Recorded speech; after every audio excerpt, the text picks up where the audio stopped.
47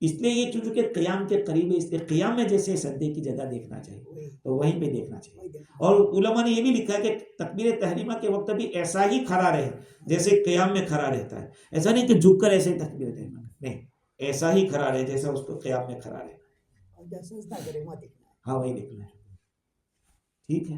رکوع میں تو پیر دیکھنا ہے. پاؤں کے اوپر کا یہ جو حصہ ہے، رکوع میں ہاں پاؤں کے یہ، اور قاعدے کے اندر اپنی گود میں دیکھیں، اور سجدے پر اپنے ناک کو دیکھیں، اور سلام کے وقت اپنے کندھے کو دیکھیں. ایسا نہیں کہ کس کی گئی ہے وہ دیکھیں. ٹھیک ہے. سبحان اللہ بحمدہ، سبحانک اللہم وبحمدک، ونشہد ان لا الہ الا انت، نستغفرک.